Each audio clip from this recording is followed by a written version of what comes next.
98 africanos arribaron al puerto de Annapolis el 29 de septiembre de 1767 en el Lord Ligonier.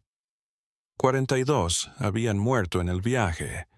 Entre los supervivientes había un guerrero mandinga de 17 años que se negaría a olvidar su nombre durante los 55 años siguientes. Los registros del condado de Spotsylvania, Virginia, muestran un esclavo comprado en octubre llamado Toby. Pero lo que esos archivos no revelan, lo que los libros de contabilidad de las plantaciones omitieron, lo que las Biblias familiares se negaron a reconocer, fue la campaña sistemática para borrar no solo la identidad de un hombre, sino la memoria viva de toda una cultura. Esta es la historia de cómo un africano convirtió la crueldad que pretendía someterlo en un legado que superaría a sus opresores. Lo que está a punto de escuchar ha estado oculto durante 2 siglos, y la verdad es más perturbadora de lo que nadie se atreve a imaginar. Los detalles de lo que ocurrió a continuación emergieron de fuentes que permanecieron enterradas durante casi 200 años. El río Gambia cortaba África Occidental como una herida sin cicatrizar, y los barcos británicos se adentraban más en el continente por esa vía que por cualquier otra costa. En 1767, el puesto comercial en James Island había manejado decenas de miles de africanos capturados, pero las necesidades de las plantaciones de tabaco de Virginia habían llegado a alturas sin precedentes. Las guerras entre los reinos locales abrían oportunidades a los negreros, y la Royal Africa Company británica pagaba precios altos por jóvenes guerreros. En el pueblo de Yujure, a 2 millas del fuerte británico, el clan Quinte seguía siendo herreros y santos a pesar de la amenaza permanente de incursiones. El pueblo mandinga había resistido durante siglos, aprendiendo a fingir cooperación y a practicar sus costumbres en secreto. Instruyeron a sus hijos a desconfiar del río, a no adentrarse jamás en el bosque y a huir al primer avistamiento de negreros africanos que trabajaban para compradores europeos. Omoro Quinte conocía estos riesgos mejor que la mayoría. Como herrero, había forjado los grilletes de hierro para encadenar a los prisioneros en el transporte. Había oído hablar de pueblos vacíos de la noche a la mañana, de familias destrozadas y vendidas a distintos barcos. Le enseñó a su hijo mayor las artes tradicionales de hacer tambores, no como una reliquia cultural, sino como un conocimiento práctico. Un joven que supiera hacer tambores podría sobrevivir en un barco de esclavos para mantener alta la moral de los prisioneros. El nombre del chico era importante en la cultura mandinga. Kunta significaba completo o entero, nombre que se les daba a los primogénitos que heredarían la tradición familiar. A los 17 años estaba totalmente entrenado. Sabía cazar con lanza y podía recitar su genealogía familiar 7 generaciones atrás. Los ancianos del pueblo decían que algún día sería un gran líder. Una mañana de principios de julio de 1767, Kunta se adentró en el bosque cercano a Yujure para recoger madera para tambores. El tipo de madera dura que necesitaba crecía a 3 millas de la aldea, lo suficientemente lejos como para ser peligroso, pero lo suficientemente cerca como para que muchos jóvenes viajaran allí con regularidad. No iba armado. Los guerreros mandinga no cazaban en tierras sagradas de recolección, y caminaba con la seguridad de quien conocía aquellos caminos desde niño. Lo que Kunta no sabía era que las tropas del coronel O'Hare habían llegado a James Island 3 días antes, con órdenes de un gran cargamento de esclavos para compensar la escasez de mano de obra en Virginia. El Lord Ligonier estaba fondeado mar adentro, y su capitán tenía prisa por completar el cargamento de 140 prisioneros antes de que cambiara el tiempo. Las redes ordinarias de negreros africanos se habían puesto en movimiento, pagando recompensas por jóvenes varones de entre 15 y 25 años. 4 negreros habían estado rastreando a Kunta desde que dejó la aldea. Eran profesionales, hombres que habían afinado el arte de la emboscada en decenas de capturas. Sabían cómo irrumpir en silencio, cómo dominar a su presa antes de que pudiera emitir un sonido que alertara a las aldeas vecinas, cómo atar a sus prisioneros tan completamente que la resistencia era imposible. El ataque fue aterradoramente eficiente. El primer golpe llegó por la espalda. Un garrote de madera se abalanzó sobre el hombro de Kunta y lo hizo caer de rodillas. Antes de que pudiera gritar, unas manos le cubrieron la boca y otras le sujetaron los brazos. Se movieron con entrenamiento, atándole las muñecas y enrollándole un trapo en la cabeza para vendarle los ojos y amordazarle al mismo tiempo. En 90 segundos, Kunta fue transformado de hombre libre en propiedad. Los negreros lo arrastraron 3 millas hasta un lugar de detención cerca del río, donde 2 docenas de otros cautivos estaban encadenados en un corral improvisado. Algunos eran de pueblos cercanos a Kufur, otros habían sido capturados semanas antes y traídos del interior. Todos mostraban las mismas señales de shock y horror. El cambio de persona a posesión ocurrió tan rápido que la mente se esforzaba por comprenderlo. Durante 3 días, Kunta permaneció en ese corral de detención mientras los negreros reunían más cautivos. Las condiciones eran intencionalmente crueles: comida y agua escasas, sol todo el día, frío por la noche y guardias que golpeaban a cualquiera que hiciera demasiado ruido. El daño psicológico fue tan calculado como el físico. Estos hombres querían prisioneros que supieran que la rebeldía traía dolor, que la obediencia era la única forma de sobrevivir. Cuando la tripulación del Lord Ligonier llegó a recoger su cargamento, trajeron consigo a un cirujano naval británico, el Dr. Thompson. Su labor era revisar a cada esclavo en busca de enfermedades, heridas o defectos que disminuyeran su valor. El chequeo fue sistemático, deshumanizante, revisando dientes, palpando músculos, inspeccionando cuerpos como un granjero inspeccionaría el ganado. De los 32 cautivos que le trajeron, rechazó a 7 por inaceptables. Kunta se quedó aprobado. A los 17 años era justo lo que necesitaban las plantaciones de tabaco de Virginia. Joven, fuerte y acostumbrado al trabajo duro por años de herrería, los ingleses pagaron a los negreros con ron, telas y barras de hierro, moneda de cambio por esclavos. Kunta fue comprado por el capitán Thomas Davies, anotado en el manifiesto del barco como Moll, about 17, Mandingo. Desde la orilla hasta el barco se hizo el viaje en lanchas que llevaban 10 prisioneros a la vez.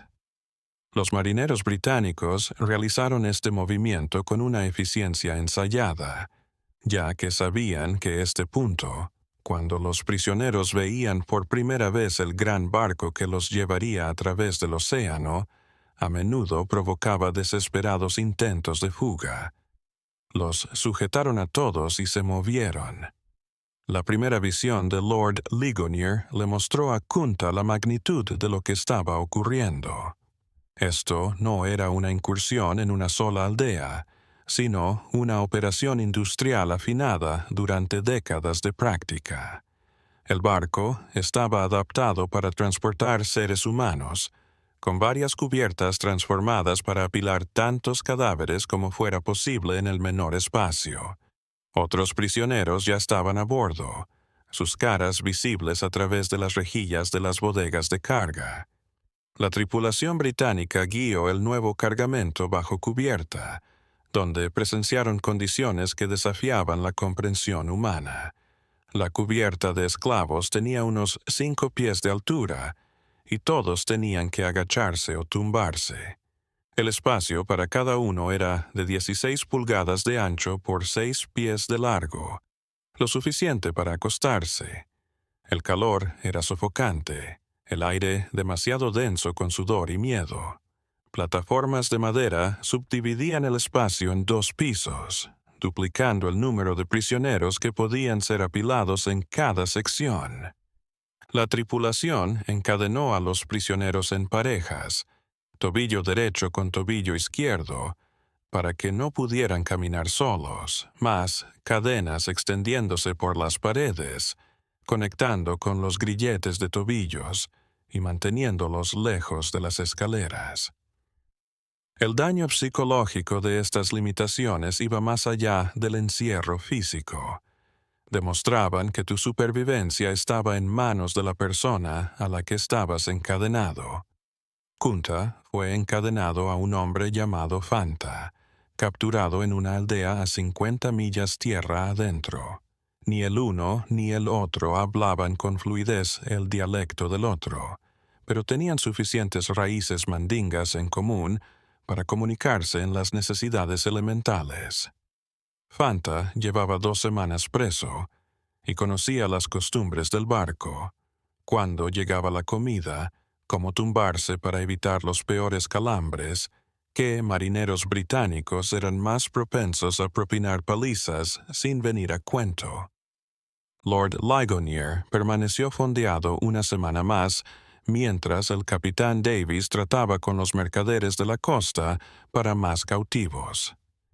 Mientras tanto, las condiciones bajo cubierta empeoraron. Los ingleses daban una comida al día, una mezcla de frijoles, ñames y a veces pescado en cubos comunes para 10 personas. El agua llegaba 2 veces al día, en raciones insuficientes que mantenían a todos sedientos. Los botes de basura se llenaban enseguida y la reacción de la tripulación era manguerear la cubierta una vez cada 3 días, tratando a los prisioneros como ganado. La enfermedad se extendió con alarmante rapidez en tales circunstancias. A los pocos días llegó la disentería, deshidratando y debilitando. Una fiebre se propagó por una parte de la bodega, acabando con 4 hombres en la primera semana. El cirujano de a bordo revisaba a los enfermos, pero no intentaba curarlos.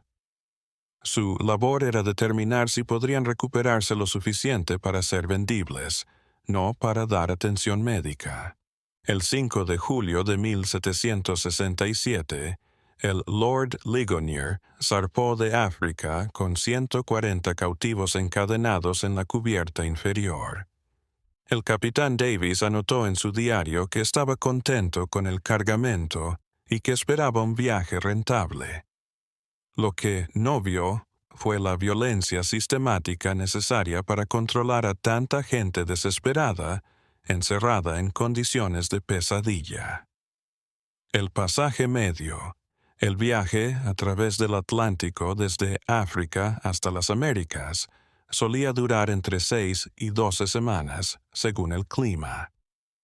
El Lord Ligonier los llevaría más allá de las islas de Cabo Verde, al suroeste sobre el punto más amplio del océano, antes de tomar los vientos alisios hacia el Caribe y ascender por la costa de América del Norte hasta Anápolis. Para los prisioneros el viaje era una tortura continua, interrumpida por raros momentos en cubierta. La política británica exigía llevar a los esclavos a cubierta 1 vez al día para hacer ejercicio. 30 minutos de movimiento forzado mientras permanecían encadenados, supuestamente para evitar la atrofia muscular, pero en realidad para disminuir la tasa de mortalidad lo suficiente como para preservar las ganancias. Estos momentos ofrecieron la primera oportunidad para que los prisioneros se comunicaran a través de las líneas de idioma y apreciaran la magnitud de su situación compartida. Ni su formación como guerrero, ni su educación cultural sirvieron de nada.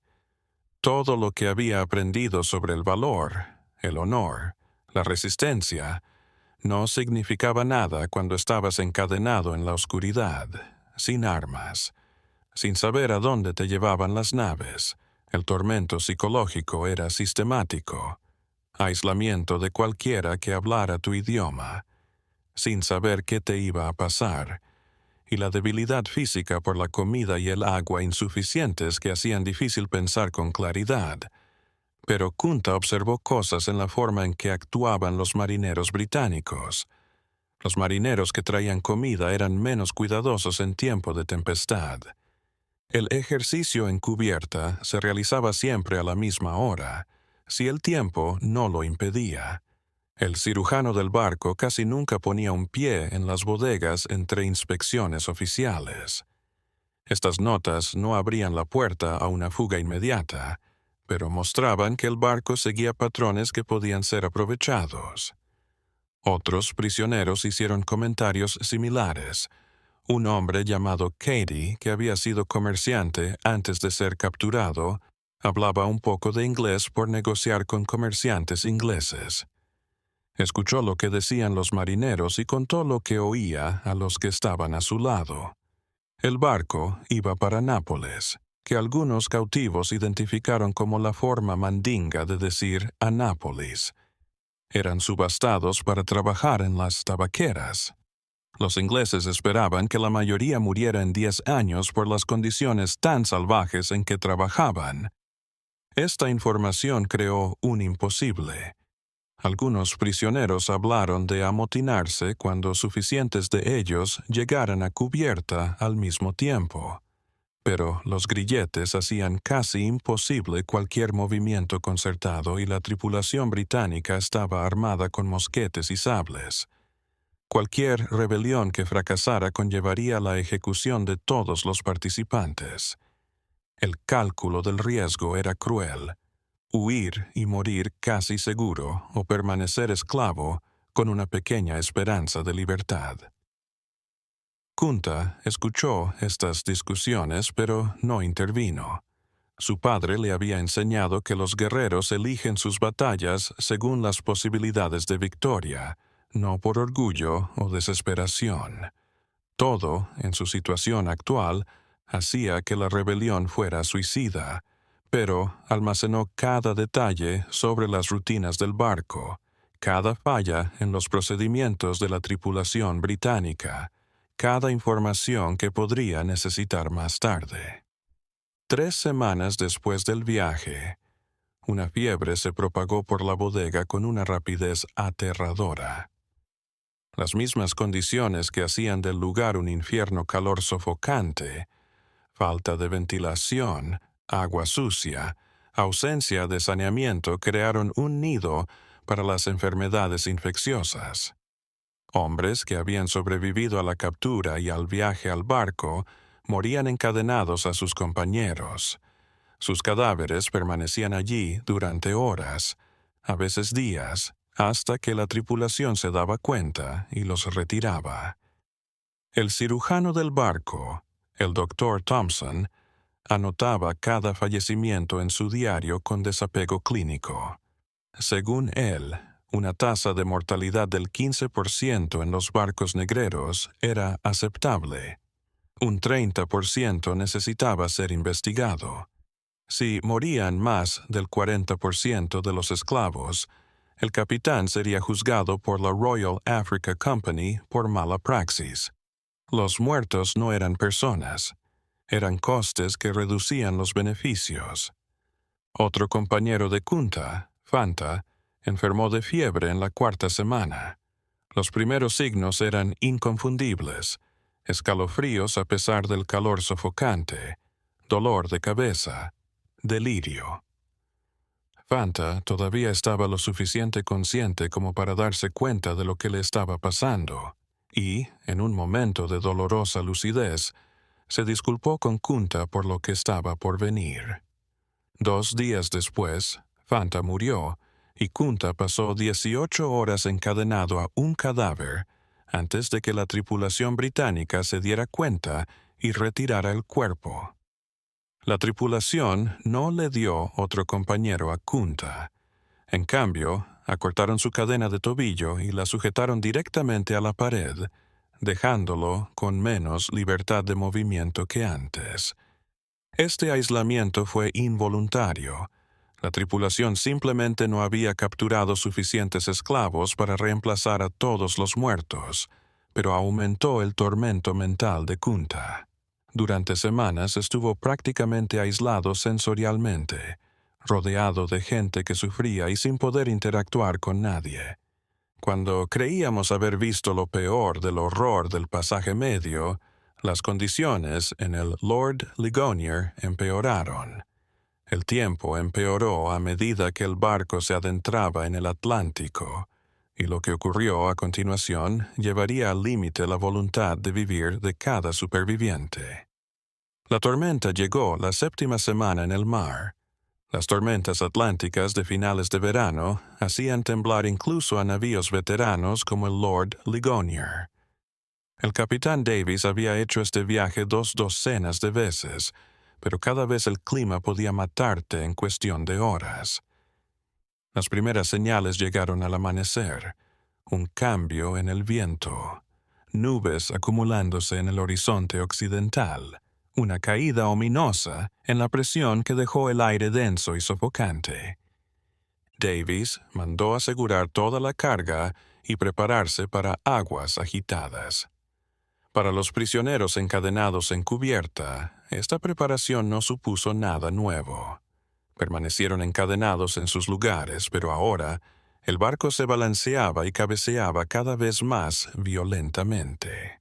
Hombres que habían estado tumbados fueron lanzados de repente contra sus cadenas cuando el barco se inclinó. Las tarimas de madera sobre sus cabezas crujieron y se quejaron, amenazando con derrumbarse bajo el peso inestable. Lo peor fue el agua. Las tormentas atlánticas lanzaban olas por encima de la cubierta, y en los barcos negreros esa agua no tenía a dónde ir sino abajo, a las bodegas, por las rejillas de ventilación. En cuestión de horas, 6 pulgadas de agua salada se balanceaban de un lado a otro sobre la cubierta de esclavos, mezclándose con los excrementos de los cubos desbordados para formar una sopa tóxica de la que los cautivos no podían escapar. Los grilletes mantenían a todos inmóviles, mientras el agua sucia los empapaba una y otra vez. Kunta había sobrevivido a tormentas en África, pero nada podría haberlo preparado para estar encadenado en un naufragio.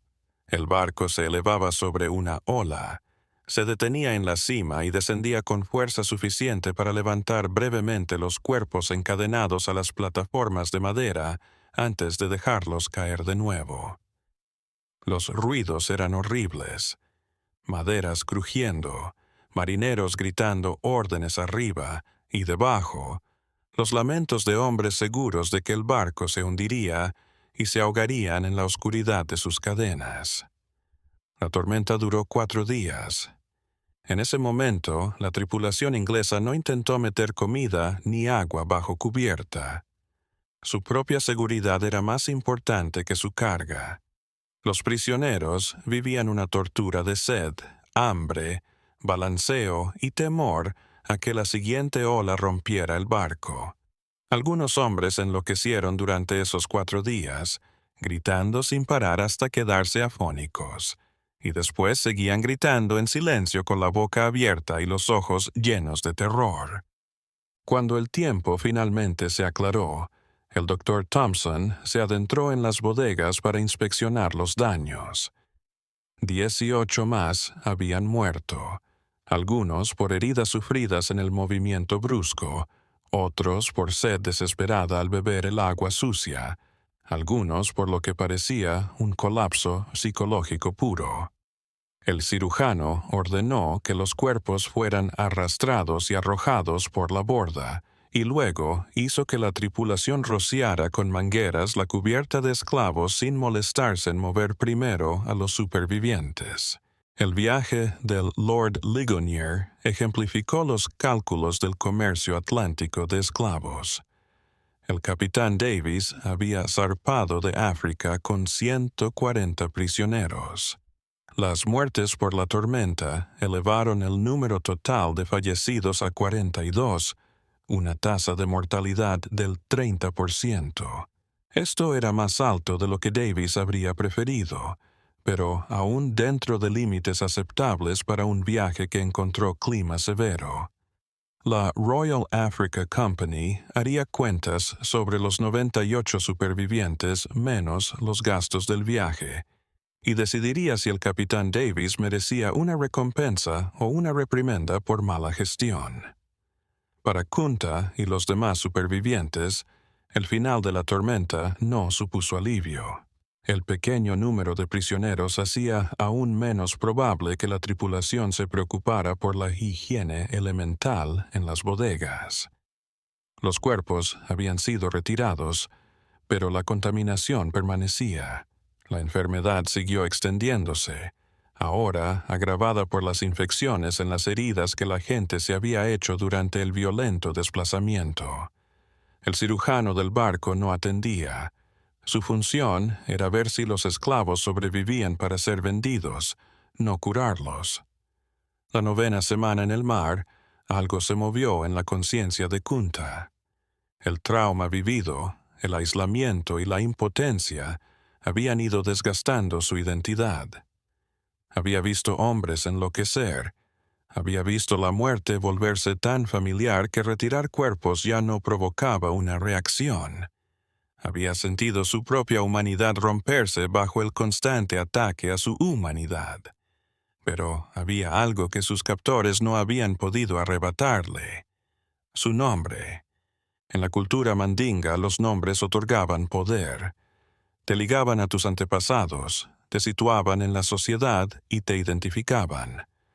Kunta significaba íntegro, completo, y su padre lo había nombrado así a propósito, señalando que este niño crecería para cumplir su destino.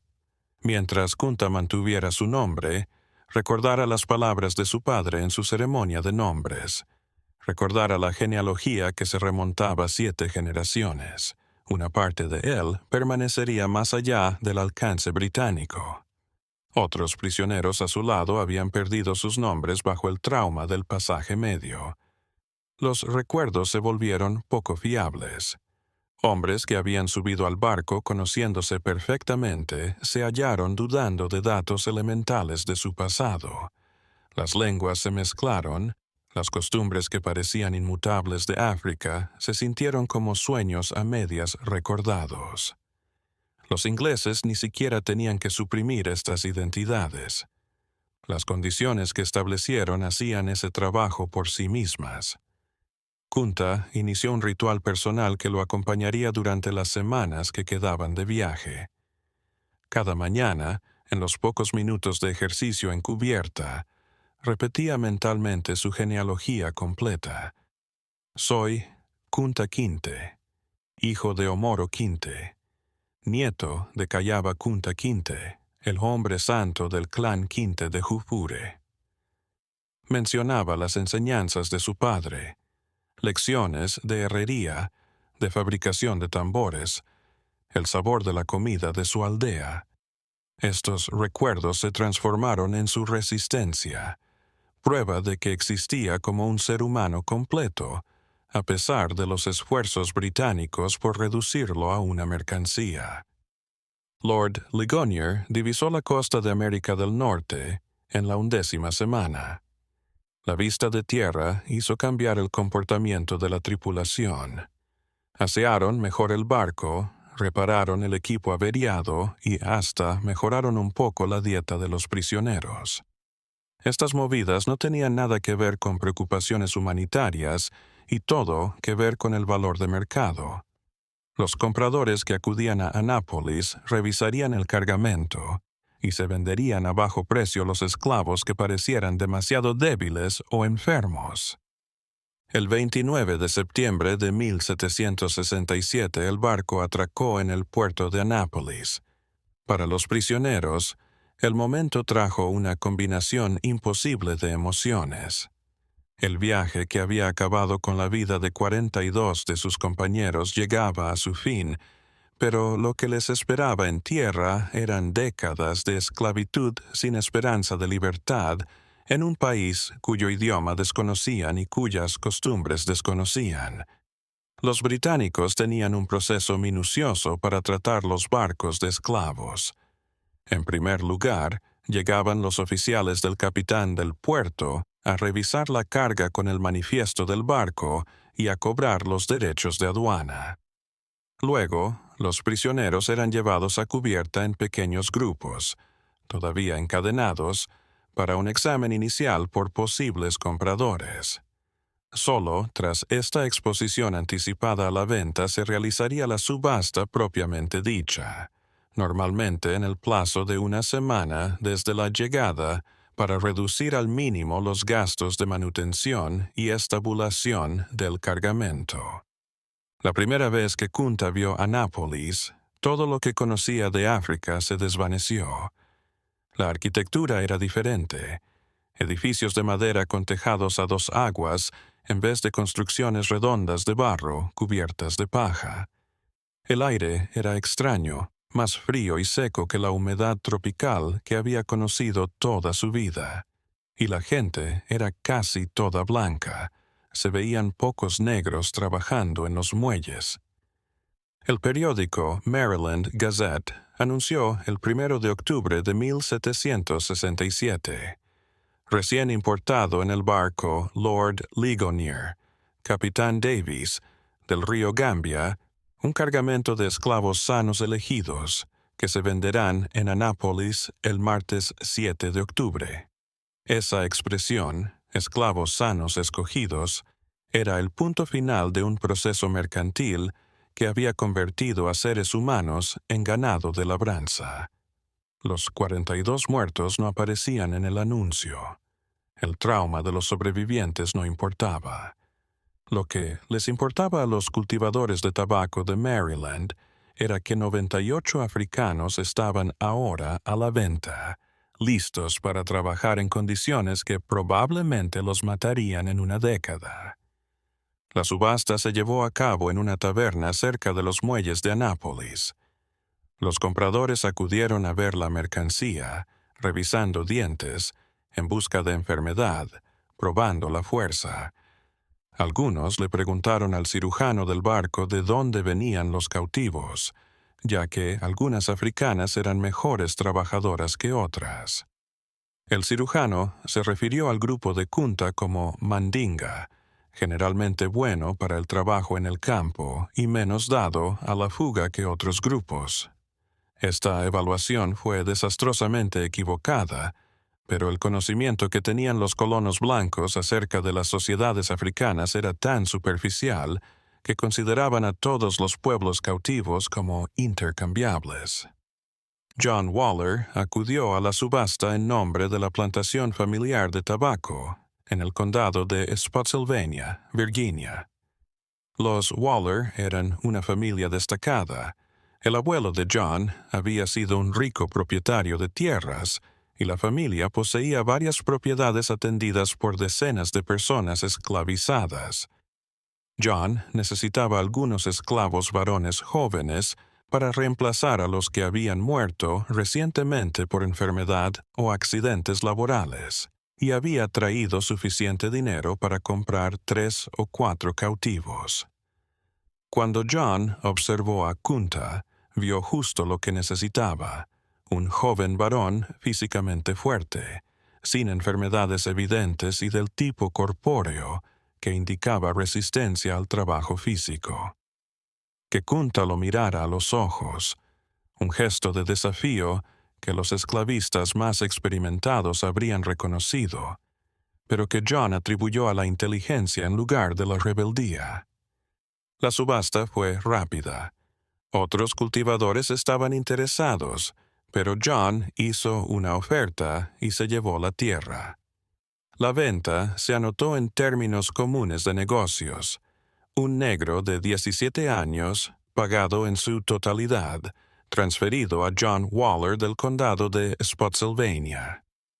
Kunta había sido propiedad de la corona británica cuando estaba en el barco. Ahora era propiedad privada, y John Waller tenía sobre él los mismos derechos legales que tenía sobre cualquier otra herramienta de granja. El viaje desde Annapolis al condado de Spotsylvania duró 3 días en carreta. John llevó en la caja de carga sus nuevas adquisiciones, aún encadenadas con comida y agua escasas. Esto no era una maldad intencionada, sino una práctica común fundada en la idea de que los esclavos debían comprender su inferioridad desde el principio. El viaje de 3 días le dio a John la oportunidad de comunicar órdenes simples en inglés, enseñando a los prisioneros palabras como work, stop, food, sleep. Kunta no entendió. El inglés no se parecía en nada al mandinga ni a ninguna otra lengua africana que hubiera oído. Los sonidos le resultaban angulosos, sin la riqueza tonal que daba a las palabras mandingas significados diferentes según cómo se pronunciaran. Sin lenguaje en común, la comunicación se daba solo por señas y repetición, siendo la violencia la principal herramienta de enseñanza para el cumplimiento. La plantación Waller abarcaba cientos de acres a orillas del río Rappahannock. El tabaco era el principal cultivo, y se complementaba con maíz y hortalizas para consumo local. La mano de obra estaba compuesta por unos 30 esclavos, la mayoría africanos de nacimiento y algunos esclavos de segunda generación nacidos en la plantación. Un capataz blanco llamado Connolly dirigía el trabajo cotidiano bajo la supervisión de John Waller, y el método de Connolly se basaba en el terror y la violencia selectiva. Cuando Kunta llegó a la plantación, la comunidad esclavizada observó con la mirada calculadora de quienes saben que las nuevas presencias alteran el orden. ¿Estos africanos serían cooperativos o rebeldes?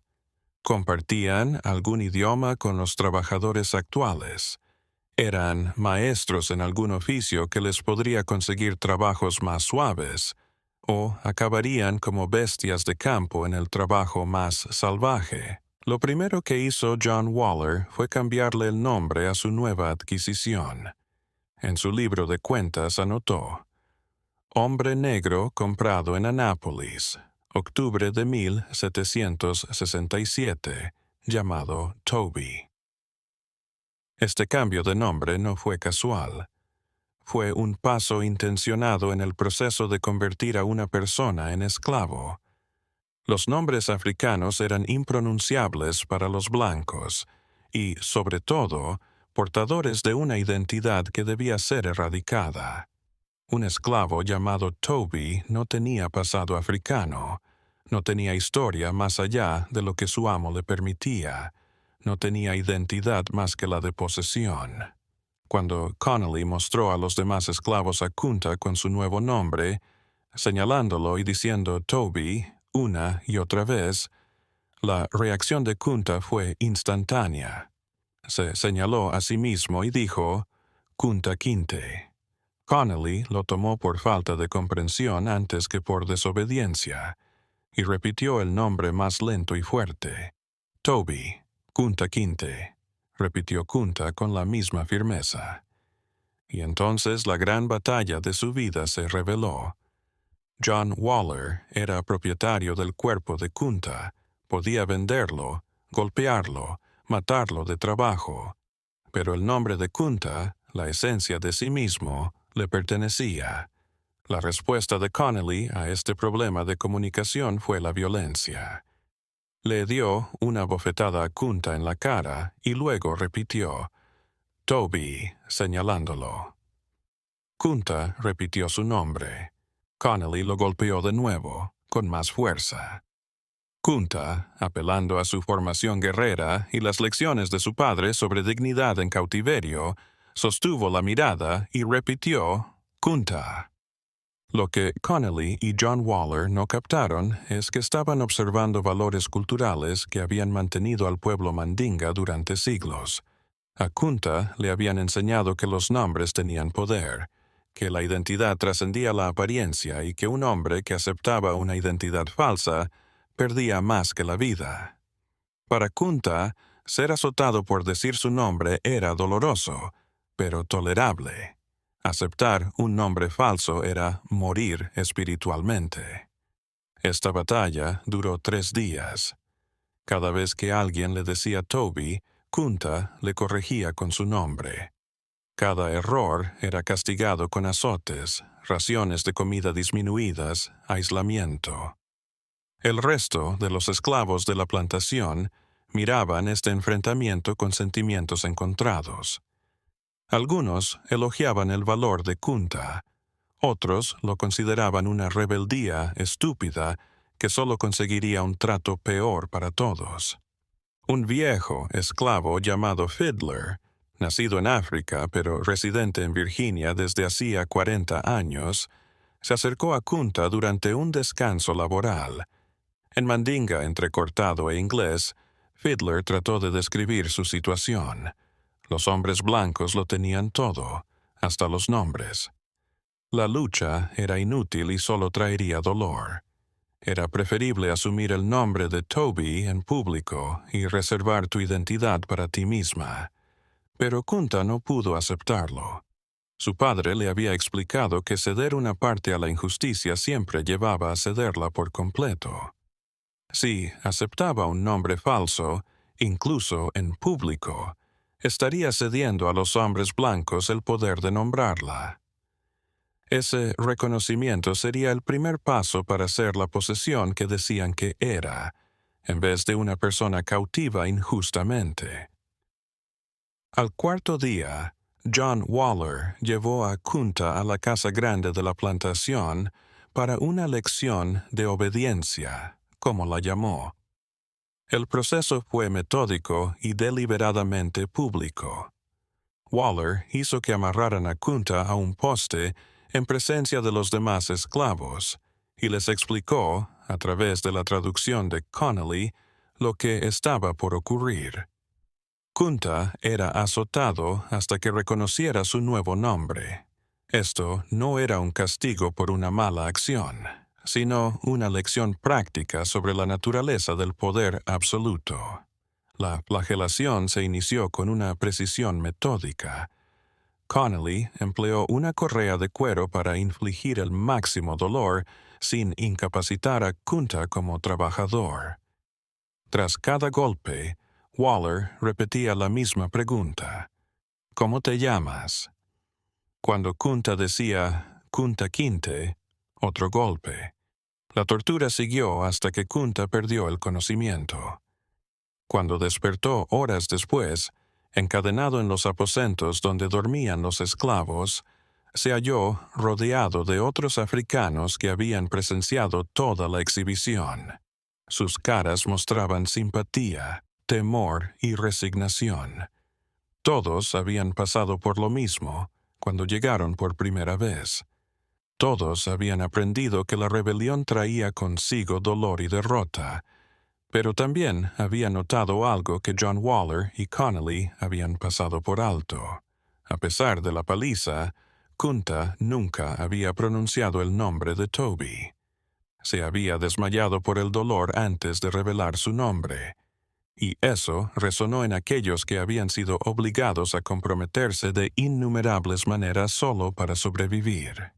A la mañana siguiente, aún dolorido por la latigada, Kunta fue puesto a trabajar en los campos de tabaco bajo la supervisión de Connolly. El tabaco en la Virginia de 1767 era un trabajo brutal. El trabajo implicaba sembrar plántulas a mano, deshiervar continuamente, eliminar gusanos de tabaco, rematar las plantas en la etapa adecuada de crecimiento, cosechar las hojas a medida que maduraban y colgarlas en graneros de curado. Cada movimiento era una carrera contra el tiempo y una habilidad que Kunta no poseía. El método de enseñanza de Connolly era mostrar algo una vez y luego abofetear a cualquiera que no pudiera repetirlo. De acuerdo con esta teoría, un esclavo que no hablara inglés lo aprendería rápidamente por asociación con el dolor. La verdad es que Kunta se pasó sus primeras semanas perdido, sin saber nunca del todo qué se suponía que hiciera, siempre a la saga de los otros trabajadores que tenían años de práctica. Pero Kunta tenía algo que sus captores no veían: las habilidades de observación que su padre le había enseñado en el taller de herrería. Un buen herrero aprendía observando cosas pequeñas: cómo cambiaba de color el metal al calentarse, qué golpes de martillo conseguían resultados, cómo el sonido del metal al golpearlo revelaba si estaba listo para trabajarse. Kunta utilizó esas mismas habilidades para aprender las formas de trabajo de la plantación, notando no solo lo que la gente hacía, sino el orden y el tiempo en que lo hacían. En 2 semanas, Kunta dominaba el trabajo elemental de campo de tabaco lo suficiente como para escapar a la mayoría de los latigazos. Aún no entendía las instrucciones en inglés, pero había aprendido a leer la situación, a ver lo que hacían los demás trabajadores y repetirlo, adivinando lo que Connelly querría según la hora del día y la fase de crecimiento del tabaco, manteniendo la cabeza gacha y su movimiento incesante para no llamar la atención. Los demás esclavos se dieron cuenta de que este nuevo africano era diferente. La mayoría de los prisioneros recién llegados estaban en shock psicológico durante meses, moviéndose por su trabajo como autómatas, apenas conscientes de lo que les rodeaba. Kunta estaba obviamente traumatizado. Sus ojos tenían esa mirada de 1000 yardas que todos adquirían tras el horror del pasaje medio, pero estaba presente y comprometido de una manera que indicaba que su mente no estaba rota. Esta fortaleza mental provenía de la misma fuente que su rechazo a un nombre falso: las lecciones de su padre sobre la dignidad en la adversidad. Omoro había pasado toda su vida a 2 millas de un fuerte de esclavos británico. Había educado a sus hijos sabiendo que su libertad era delicada y podía ser arrebatada en cualquier momento. Pero también les había mostrado que la identidad interior, el conocimiento de uno mismo, nunca podía ser robado a menos que lo cedieras. Las semanas se transformaron en meses y se estableció una rutina. Kunta trabajaba en los campos de tabaco desde el amanecer hasta el anochecer. Comía las raciones escasas que se daban a los esclavos, dormía en los barracones atestados y soportaba la violencia aleatoria que era parte de la vida en la plantación.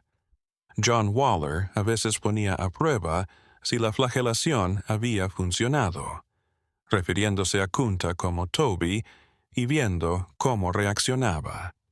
Cada vez, o bien se callaba, o bien corregía en voz baja con su nombre de verdad, recibiendo un golpe en la cabeza, pero nunca la paliza severa que le impediría trabajar.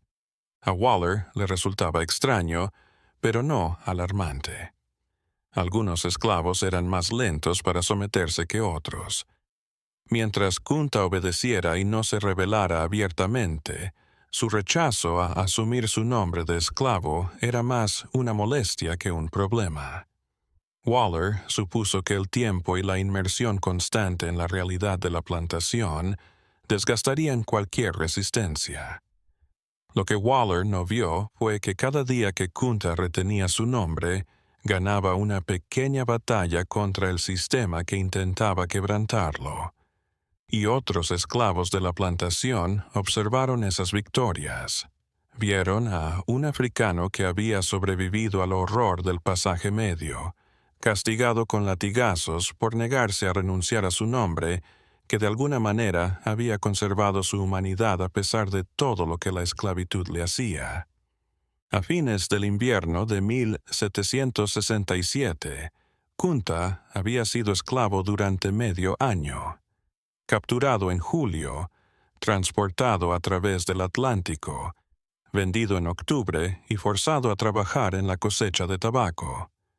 En la cultura mandinga, estaría celebrando sus 18 años y asumiendo roles adultos en su aldea, posiblemente siendo considerado para el matrimonio. En lugar de eso, era esclavo en una tierra extranjera, trabajando en labores agrícolas para las que nunca fue preparado, sin poder hablar el idioma del lugar y rodeado de gente tan sometida por la esclavitud que la mayoría había olvidado que la resistencia era posible. Pero Kunta no había olvidado, y eso haría que lo que estaba por venir fuera inevitable y aterrador. La historia de Toby, el esclavo que rehusó su nombre, estaba por tomar un giro que sorprendería incluso a los curtidos capataces del condado de Spotsylvania. El invierno trajo consigo nuevos terrores que nadie esperaba. Los inviernos de Virginia de finales de la década de 1760 eran brutales para alguien que había crecido en África Occidental tropical. Las temperaturas caían por debajo de cero, y los barracones donde vivían los esclavos ofrecían poca protección contra el frío. La plantación Waller, como la mayoría de las plantaciones de tabaco de Virginia, no invertía en refugio de invierno para los esclavos. Los edificios cálidos costaban dinero, y los esclavos que morían por exposición al frío podían ser simplemente comprados. Su primer invierno en Virginia le expuso a un tipo de sufrimiento físico diferente a todo lo que había experimentado en África. La congelación le destrozó los dedos una mañana que trabajaba con el suelo helado. Las enfermedades respiratorias se extendieron por los aposentos con eficacia letal. Los espacios cerrados, la ventilación deficiente y la ropa inadecuada generaron el ambiente ideal para las enfermedades contagiosas. Algunos esclavos murieron ese primer invierno. Sus cuerpos fueron arrojados en tumbas sin nombre en el borde de la plantación. En esta época, Kunta hizo su primer intento de fuga. La idea había estado gestándose desde que llegó. Cada día en la plantación le reafirmaba que esto era pasajero, no porque alguien lo liberaría, sino porque la muerte por agotamiento, enfermedad o castigo terminaría con su tormento. Solo quedaba una pregunta: ¿moriría como esclavo o moriría libre? Lo que sabía Kunta de la geografía norteamericana era prácticamente nada. Sabía que me habían traído sobre una gran extensión de agua, lo que significaba que África estaba más allá del mar. Había notado que el sol nacía y se ponía más o menos como en África, lo que indicaba más o menos la misma latitud, pero más allá de eso no tenía mapa, ni idea de distancias, ni idea del terreno que tendría que atravesar. Su plan era sencillo: huir por la noche, lejos de la plantación, en la dirección que pareciera menos transitada, llegar hasta la costa o encontrar otros africanos que pudieran haber formado comunidades libres. El plan tenía pocas posibilidades de éxito, pero Kunta sabía que el éxito no era la única medida de una acción. A veces la resistencia era importante, aunque fuera inútil. La huida tuvo lugar en enero de 1768, en una semana en que Connolly se encontraba fuera, visitando a su familia en Fredericksburg. El otro supervisor blanco era menos cuidadoso con los conteos nocturnos, y Kunta había notado un patrón. Si todos los esclavos parecían estar presentes en el conteo inicial de la noche, nadie volvía a comprobarlo. El frío del invierno los mantenía a todos en las habitaciones el mayor tiempo posible, por lo que era menos probable que se percataran de movimientos extraños. Kunta esperó hasta casi medianoche y luego salió sigilosamente de los aposentos por una puerta trasera cuya cerradura estaba rota desde hace semanas. Se movió con cautela. Sabía que los perros corrían libres en la propiedad y que varias familias blancas vivían a menos de media milla de la plantación Waller. Su vestimenta eran los harapos que entregaban a los trabajadores de campo, insuficientes para el frío del invierno, pero lo único que había. Las primeras 3 millas salieron según el plan restringido de Kunta. Siguió el cauce de un arroyo, en dirección más o menos norte, pensando que los arroyos podían llevarle a ríos mayores y estos al mar. El esfuerzo físico se hizo presente de inmediato. Sus pies, mal cubiertos por toscos zapatos de harapos, empezaron a sentir el frío en una hora. El paisaje invernal era extraño, nada como el bosque africano que conocía. Al amanecer, Kunta oyó perros ladrando a lo lejos tras él. El ruido trajo una comprensión instantánea. La plantación había descubierto su falta y los cazadores de esclavos profesionales estaban tras él. Estos no eran perros de granja comunes. Eran perros rastreadores entrenados para cazar esclavos fugitivos, capaces de rastrear un aroma durante millas. Lo que siguió demostró la eficiencia despiadada del sistema de captura de esclavos de Virginia del siglo XVIII. Connolly había regresado antes de lo esperado y había echado de menos a Kunta en la llamada de la mañana. Inmediatamente llamó a Thomas Matthews, un cazador de esclavos profesional que trabajaba en todo el condado de Spotsylvania. Matthews tenía una jauría de perros entrenados y hombres que se dedicaban a cazar esclavos fugitivos. El método de Matthews para capturar esclavos era sistemático. Inició en el punto de fuga, dejó que sus perros olfatearan y prosiguió a un ritmo constante que dejaba que los perros hicieran el trabajo. Su forma de pago era sencilla. Una tarifa plana por recuperación exitosa más gastos. Si el esclavo fugitivo se resistía con violencia, Matthews estaba autorizado a emplear la fuerza que fuera necesaria para hacer efectivo el cumplimiento, siempre que el esclavo sobreviviera en condiciones de seguir trabajando. Kunta había recorrido tal vez 8 millas cuando los perros lo alcanzaron. La batalla se libró en un claro sin cobertura. Los hombres de Matthews se abalanzaron sobre él mientras los perros formaban un círculo de escape imposible. Con señas y un inglés entrecortado, Matthews dejó claro que Kunta debía regresar por sus propios medios. Cuando Kunta no obedeció de inmediato, no por rebeldía, sino por falta de comprensión, Matthews ordenó a sus hombres que lo agarraran. Le ataron las manos a Kunta y le pusieron una cuerda al cuello y emprendieron la marcha de 8 millas de regreso a la plantación Waller. Matthews continuó su práctica habitual de marchar a los esclavos capturados por las carreteras principales en pleno día. Esta exhibición pública tenía varios propósitos. Recordaba a los esclavos de todo el condado que la fuga era inútil. Anunciaba los servicios de Matthews a los dueños de plantaciones y reafirmaba el control de la comunidad blanca sobre la población negra. A su llegada a la plantación Waller, Connolly y John Waller estaban esperando. Las horas siguientes quedarían grabadas en la memoria de todos los esclavos que habían presenciado lo ocurrido, no porque fuera extraño que los cazadores de esclavos castigaran a los fugitivos capturados, sino por lo que la reacción de Kunta había mostrado sobre los límites de la resistencia humana. John Waller hizo que encadenaran a Kunta en el mismo poste donde lo azotaron por negarse a su nombre de esclavo, pero esta vez el castigo era diferente. La latigada en nombre de la autoridad se había hecho. Esta paliza era sobre el terror, para hacer un ejemplo tan salvaje que ningún otro esclavo pensaría en huir. Connolly aplicó la latigada con eficiencia profesional, azotando la espalda de Kunta en diseños calculados para infligir el máximo tormento, sin causar heridas mortales. Entre cada golpe, Waller repetía la misma pregunta: ¿vas a volver a escapar?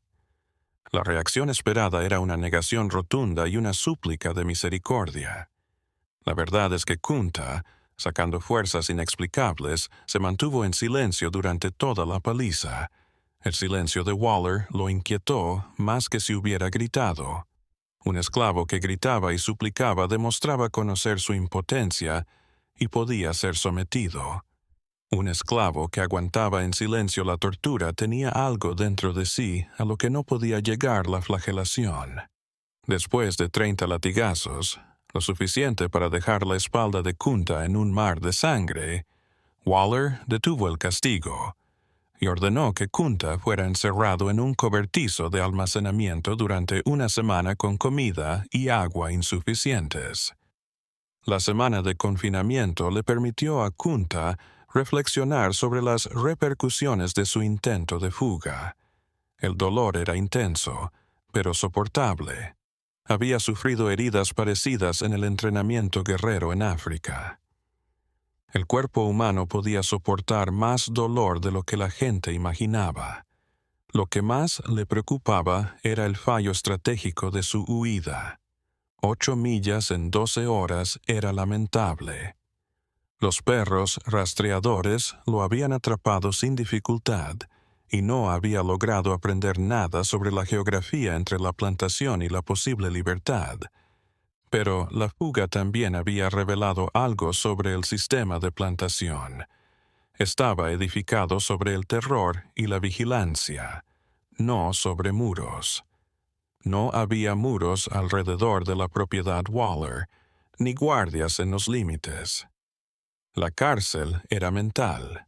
El saber de los esclavos de que huir significaba ser perseguido por perros y devuelto para un castigo cruel. Kunta empezó a preguntarse si los próximos intentos de fuga requerían otra planificación. En vez de salir corriendo sin preparación, tal vez necesitaba aprender inglés, investigar el terreno, encontrar aliados y esperar el momento adecuado. Este cálculo exigía paciencia que su formación guerrera no había cultivado, pero también reconocía que los intentos de fuga impulsivos no lograban más que mostrar desafío. Cuando Kunta volvió a trabajar en los campos tras curarse de su herida, los demás esclavos lo miraron con respeto y temor. Nadie cuestionó abiertamente el intento de fuga. Hablar de rebelión en las proximidades de los blancos era suicida. Pero Kunta observó pequeños cambios en la forma en que la gente lo trataba. Fiddler empezó a darle clases de inglés más formales, enseñándole vocabulario de supervivencia. Otros esclavos compartieron pequeñas porciones de sus raciones de comida, al darse cuenta de que Kunta estaba siendo deliberadamente mal alimentado como castigo continuo. Estos actos de bondad formaron conexiones que John Waller y Connolly nunca vieron. Para los blancos, los esclavos de la plantación eran seres aislados que rivalizaban por un pequeño favor. La verdad era que el trauma y la opresión formaban lazos entre personas que sabían que la supervivencia dependía de la cooperación.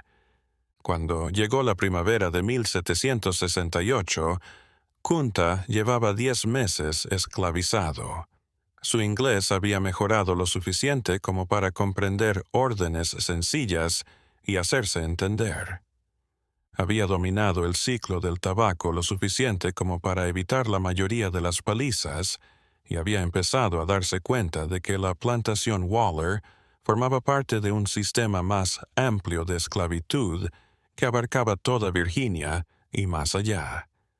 Esta conciencia la adquirí principalmente hablando con Fiddler, quien había pasado suficiente tiempo en Virginia para hacerse una idea del alcance de la esclavitud colonial.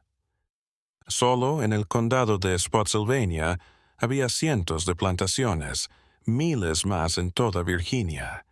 Toda la economía local dependía del trabajo esclavo: tabaco, maíz, trigo, ganado. Los blancos de Virginia habían establecido una sociedad en la que los africanos esclavizados superaban en número a los colonos blancos en muchos condados, pero estaban sometidos por medio del terror y el poder legal de violencia ilimitada. Fiedler también aclaró algo que al principio Kunta no entendía.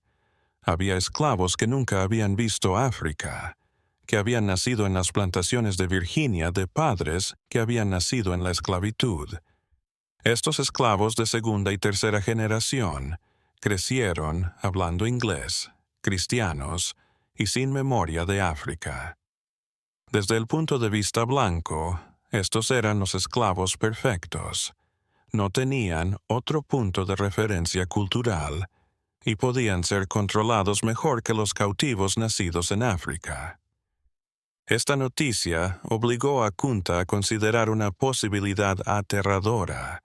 La esclavitud no era una condición transitoria que desaparecería una vez que suficientes africanos se rebelaran o cuando los colonos blancos se dieran cuenta de su injusticia. Era un mecanismo eterno de reproducción. Los hijos de los esclavos pasaban a ser propiedad de los amos de sus padres. La libertad no tenía dirección. En mayo de 1768, Kunta hizo su segundo intento de fuga. Esta vez el intento estaba un poco más planeado que el anterior. Había estado robando sobras de comida durante semanas, escondiéndolas en los cuartos y mapeando una ruta que seguía caminos ya establecidos en lugar de caminos salvajes. Su inglés ahora era suficiente para un simple engaño si lo detenían viajeros blancos. Podía decir que estaba en un recado para su amo, ganando tiempo antes de que alguien sospechara. La fuga duró 3 días antes de que los perros de Matthews lo rastrearan hasta un granero a 20 millas de la plantación Waller. La recaptura se desarrolló de la misma manera que antes. Matthews y sus hombres lo rodearon, lo ataron y lo exhibieron en carreteras públicas como advertencia a otros posibles fugitivos. La respuesta de John Waller fue más dura esta vez. Kunta había probado que el castigo regular no estaba deteniendo sus intentos de fuga. Waller necesitaba ascender en la escala de castigo a algo que hiciera imposible cualquier resistencia futura en la mente. El método que Waller aplicó, cortarle la mitad del pie derecho a Kunta, era una práctica común en la Virginia colonial para tratar los intentos repetidos de fuga. La razón era pragmática. Un esclavo que no podía escapar conservaba la mayor parte de su valor como mano de obra agrícola, a la vez que perdía su movilidad. Los dueños de las plantaciones en todo el sur recurrían a esta mutilación en particular con la suficiente frecuencia como para que existieran protocolos en el lugar para reducir el riesgo de infección y el tiempo de recuperación. El doctor la amputación la llevó a cabo su hermano John, un médico cualificado. La ceremonia tuvo lugar en el cobertizo de herramientas de la plantación. Kunta estaba atado y varios hombres blancos lo sujetaban. No se administraba anestesia. No era un gasto necesario para el castigo de esclavos y el dolor formaba parte del efecto disuasorio. Lo que los anales no recogen es el daño psicológico de esta mutilación. Para John Waller, estaba alterando la propiedad para prevenir pérdidas futuras, no muy diferente de marcar ganado o cortar los tendones de un caballo para prevenir que se desboque. Desde el punto de vista de Kunta, estaba siendo torturado por alguien con la bendición del Estado, alguien que se creía en el derecho moral y legal de mutilar de por vida a otro ser humano. La amputación logró su objetivo físico. Kunta nunca volvería a correr adecuadamente, y cualquier fuga futura enfrentaría barreras prácticas insuperables. Pero tuvo un efecto no intencionado. Convirtió a Kunta en un simple esclavo de campo, en alguien cuya historia otros esclavos recordaron y contaron. Relatos del africano que había intentado escapar 2 veces a sabiendas de la pena, que había preferido la mutilación a la sumisión total a la esclavitud, que conservaba su nombre a pesar de años de castigo. Estas historias viajaron por las redes de comunicación clandestinas que unían a las comunidades esclavizadas en toda Virginia.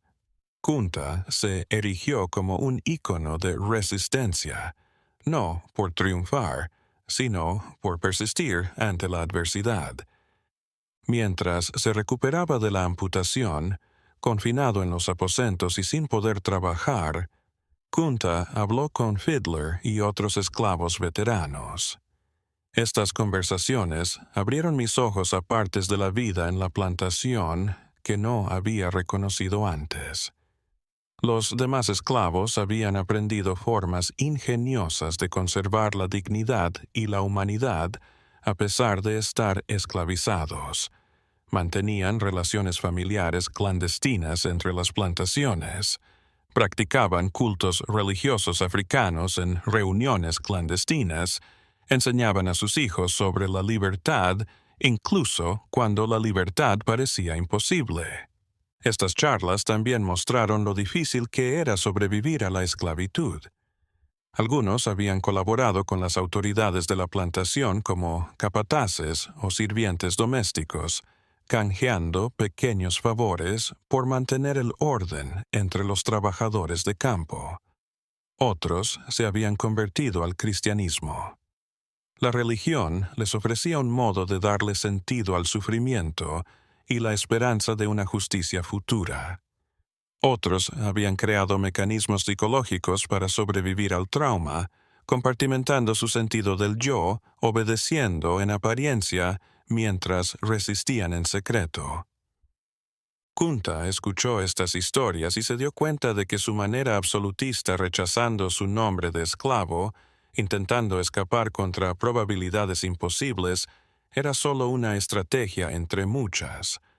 Las elecciones de los demás no eran cobardía o colaboración.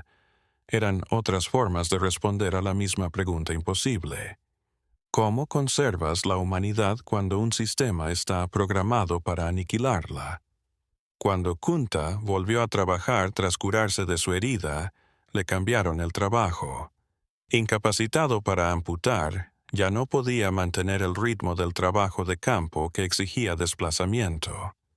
En cambio, el doctor Akunta, que había comprado a su hermano tras la amputación, le encomendó el cuidado del jardín y, más tarde, conducir el carruaje en el que viajaban los Waller por el condado. Este cambio acercó a Kunta a la casa Waller y le dio una perspectiva de la sociedad colonial blanca que no había visto como trabajador de campo. Observó las costumbres cotidianas de los Waller, sus interacciones sociales con otras familias de plantaciones, sus prácticas religiosas, sus conversaciones casuales sobre la esclavitud, como si no fuera más que una forma de ganado. Estas cosas hicieron que Kunta se enfrentara a una verdad incómoda. Los blancos que lo esclavizaban no eran monstruos unidimensionales. Eran personas ordinarias que habían crecido en una cultura que normalizaba el poder absoluto sobre los cuerpos negros. Iban a la iglesia, celebraban días festivos, amaban a sus familias. Se creían seres morales mientras tenían seres humanos en sus posesiones y los trataban como ganado. Esta comprensión no generó simpatía. Kunta comprendió que el mal normalizado seguía siendo mal, pero dejó claro la magnitud de contra qué luchaba. La esclavitud no era sostenida por un puñado de individuos sádicos que podían ser eliminados o convencidos. Estaba entretejida en la estructura social de la Virginia colonial, respaldada por la ley, la religión, la economía y las suposiciones culturales que la mayoría de los blancos nunca cuestionaron. Los años se sucedieron: 1769, 1770, 1771, y el lugar de Kunta en la plantación Waller fue haciéndose más complicado. Dominó el idioma inglés, lo que le abrió los ojos a la magnitud de la esclavitud en Virginia. Observó la forma en que funcionaba la plantación, los cálculos económicos que regían cada detalle de la vida esclavizada, y empezó a darse cuenta de que su resistencia había adoptado una forma distinta a la que había imaginado en un principio. No podía huir. La amputación se lo impedía. Y no podía pelear. Un hombre contra todo un sistema legal y violento no tenía ninguna posibilidad. Pero podía conservar su identidad, su cultura, y transmitirla.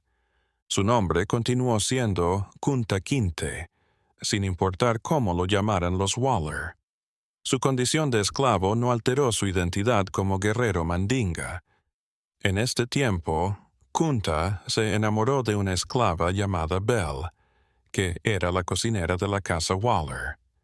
Belle había nacido en Virginia de padres africanos, y su vida abarcaba la memoria africana y la esclavitud americana. Hablaba inglés como lengua materna, pero recordaba palabras africanas que sus padres le habían enseñado. Ejercía una forma sincrética de religión cristiana mezclada con creencias espirituales africanas y había creado tácticas de supervivencia que mezclaban la colaboración con los Waller con la resistencia clandestina. Su amor se desarrolló lentamente a lo largo de meses de conversaciones en la cocina de la plantación. Kunta esperaba mientras el Dr. Waller hacía tratos en casa. Belle reconoció en Kunta algo que casi nunca había visto: un africano que había conservado su identidad a pesar de años de salvajes esfuerzos por subyugarlo. Kunta vio en Belle a alguien que había logrado conservar la humanidad en medio de un sistema que pretendía aniquilarla. En 1772, Belle dio a luz al hijo de Kunta. Este embarazo fue muy importante para Kunta. En la cultura mandinga, tener hijos era perpetuar tu linaje, transmitir la cultura, garantizar tu supervivencia después de la muerte. En la esclavitud, tener hijos significaba traer otro ser a la esclavitud, ver a tu hija o hijo convertirse en propiedad y saber que sufriría lo mismo que tú. La hija de Belle, a la que Kunta obligó a llamar Kisi, palabra mandinga que significa quédate quieta, nació en 1773. Kunta asumió la paternidad con la misma determinación con la que había defendido su nombre. Le enseñaría palabras africanas. Le hablaría de su abuelo Omoro Kinte y le haría saber que su herencia iba más allá de la plantación en la que nació como propiedad. Esta lección se llevó a cabo en secreto, en momentos en que no había blancos a la vista. Kunta cargaba a su hijita y le hablaba en mandinga, explicándole acerca del pueblo de Yufure que ella jamás conocería. Le contaría su historia familiar, jurándole que aunque Kisi creciera como esclava, sabría que sus antepasados habían sido gente libre y culta, con historia y dignidad. Belle observó estas conversaciones con sentimientos encontrados. Ella comprendía el anhelo de Kunta de legar su linaje, pero también reconoció el riesgo. Si los Waller se enteraban de que Kunta estaba enseñando a Kisi sobre África, podrían vender a la niña a otra plantación como castigo. A Belle le habían vendido 2 hijitos de corta edad y nunca superó la pérdida. El conflicto entre mantener la identidad cultural y defender a los niños de lo peor de la esclavitud marcaría la infancia de Kisi. Kunta quería que recordara África, que se resistiera. Belle quería que hablara bien el inglés, que practicara abiertamente el cristianismo, que adquiriera habilidades que pudieran conseguirle un mejor tratamiento en el sistema de plantación. Ambos surgieron del amor y del trauma de la esclavitud. Ahora que Kisi crecía, desde bebé hasta niña, Kunta le enseñó un vocabulario de palabras africanas: vaca, río, cosecha, guitarra. Estas palabras no eran útiles en Virginia, pero eran vínculos con un mundo más allá de la esclavitud. Cuando Kisi nombraba un río y decía Cambi Balongo, río Gambia en mandinga, hablaba en una lengua que sus esclavizadores no entendían, preservando una cultura que no podían erradicar. En 1780, cuando Kizzy tenía 7 años, algo ocurrió que desafiaría todo lo que Kunta había tratado de enseñarle sobre la identidad y la resistencia. Missy Ann, la sobrina del Dr. William Waller, que empezó a venir regularmente a la plantación y se hizo amigo de Kizzy. Missy Ann era casi de la misma edad que Kizzy, y como pueden hacer los niños, la veía como una compañera de juegos y no como una posesión. Esta amistad generó un problema. Missy Ann le enseñó a Kizzy a leer y escribir, algo que era ilegal para los esclavos en Virginia. La ley prohibía que los esclavos fueran alfabetizados, ya que los esclavos alfabetizados tenían mayor probabilidad de fugarse y falsificar documentos de viaje. Pero Missy Ann, desde la perspectiva infantil de lo que significaba la esclavitud, solo deseaba ilustrar a su amiga. Kunta y Bell se enfrentaron a una elección imposible. Si le negaban a Kizzy saber leer, la librarían de castigos si descubrían su alfabetización, pero también le negarían conocimientos que algún día le podrían servir. Si dejaban que las clases siguieran en secreto, corrían el riesgo de un castigo terrible si los Waller lo descubrían. Decidieron enseñar a Kizzy a leer, con advertencias de nunca revelar su alfabetización a ningún blanco, excepto Missy Ann. Esta decisión costaría caro. En 1785, Kizzy era una adolescente. Se había convertido en una joven que vivía todas las contradicciones de su condición. Americana de nacimiento, pero educada con cultura africana. Esclava, pero alfabetizada. Conocedora de la crueldad del sistema de plantación, pero sin haber vivido nunca el horror del pasaje medio que había sufrido su padre. Su relación con Missy Ann había continuado, forjando lazos reales de afecto que de alguna manera coexistían con la desigualdad inherente de sus posiciones. Mientras tanto, un joven esclavo llamado Noah llega a una plantación cercana. Noah era de Virginia y tenía casi la misma edad que Kizzy. Ambos se enamoraron en las reuniones de la iglesia, a las que acudían esclavos de distintas plantaciones.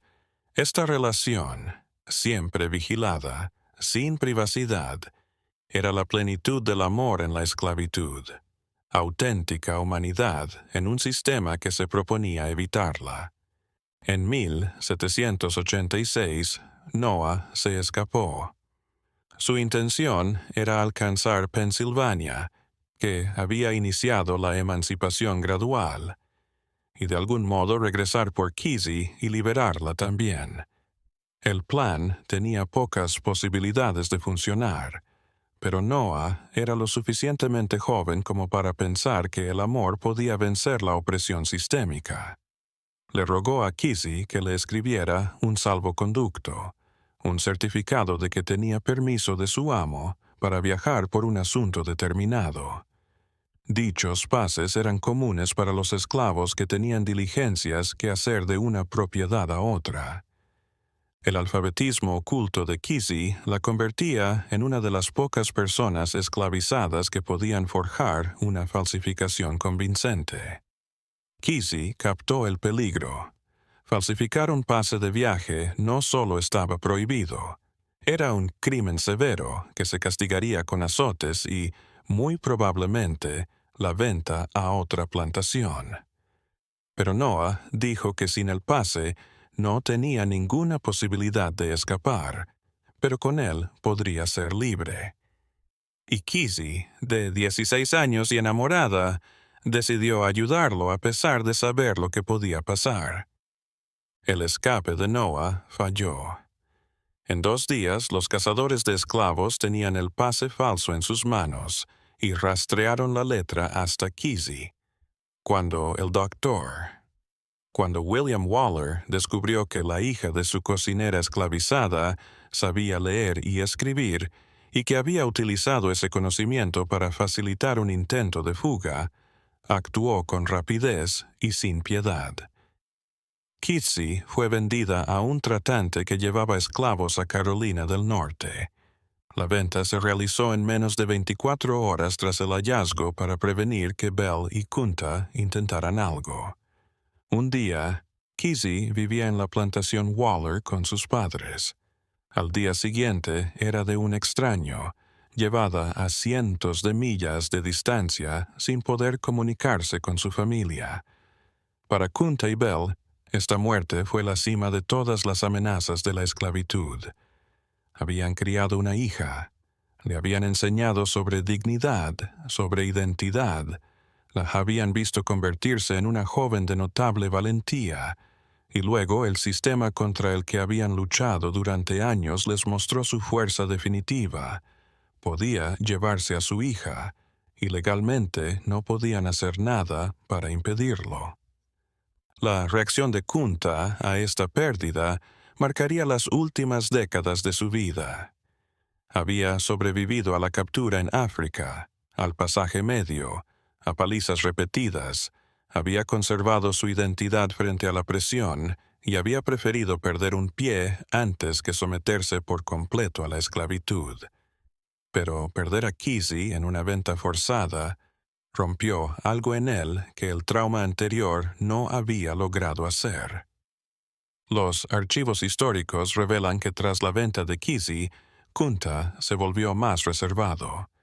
Siguió de cochero del Dr. Waller, conservó la dignidad y nunca olvidó su nombre. Pero los compañeros esclavos notaron cambios, más momentos de silencio, menos participación en las pequeñas resistencias que habían marcado sus años anteriores, como si hubiera aceptado que el sistema contra el que había luchado finalmente vencería. Esta transformación psicológica no fue una rendición. Kunta nunca aceptó la esclavitud como algo lícito o merecedor de su posición, pero había aprendido de la peor manera que conservar la identidad y oponerse al sistema no evitaba que éste te arrancara lo que más querías, tus hijos, en un trueque comercial. Los años siguieron su curso con terca inevitabilidad. Kunta laboró, envejeció y vio refinarse el sistema de plantación. La economía del tabaco en Virginia creció. Más africanos llegaron en el comercio de esclavos. Crecieron esclavos de segunda y tercera generación que no conocieron otra vida. Y la sociedad blanca, que dependía de la esclavitud, creó justificaciones cada vez más elaboradas de por qué los esclavos se merecían su condición. En 1810, Bell falleció a causa de neumonía, una de las muchas enfermedades que se extendieron por los dormitorios de esclavos como resultado de una vivienda y una atención médica deficientes.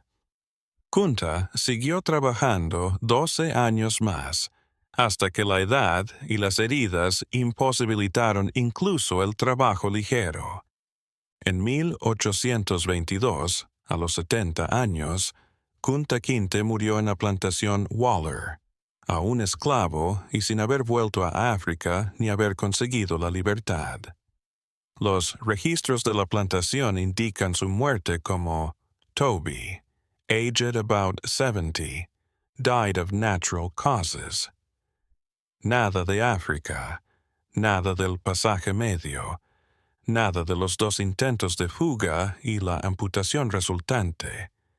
Solo una nota escueta de que se había perdido propiedad y debía ser reemplazada. Pero en la memoria de los esclavizados en toda Virginia y, finalmente, en todo el sur, la historia de Kunta perduró. Los padres les hablaron del africano que se negó a llevar su nombre de esclavo. Las comunidades recordaron al hombre que intentó huir incluso después de que le cortaran el pie, y esas historias formaron parte de una tradición oral más amplia que mantuvo viva la memoria cultural africana, a pesar de los esfuerzos deliberados de la esclavitud por borrarla. Kizzy, vendida a la plantación de Thomas Lee en Carolina del Norte, vivió hasta la década de 1850. tuvo un hijo llamado George, fruto de una violación por parte de su esclavizador, que se hizo llamar Chicken George por los trabajos que tenía que hacer en las aves de pelea.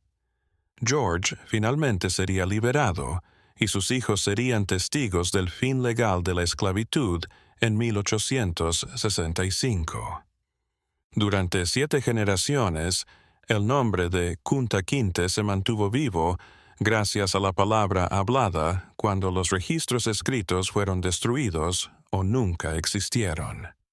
En los años 60, un nieto llamado Alex Haley empezó a indagar en sus raíces, siguiendo pistas entre actas, censos y llegando hasta Yujure, Gambia, donde los griots, historiadores orales, hablaban de un joven llamado Kunta que fue capturado hacia 1767 y nunca regresó.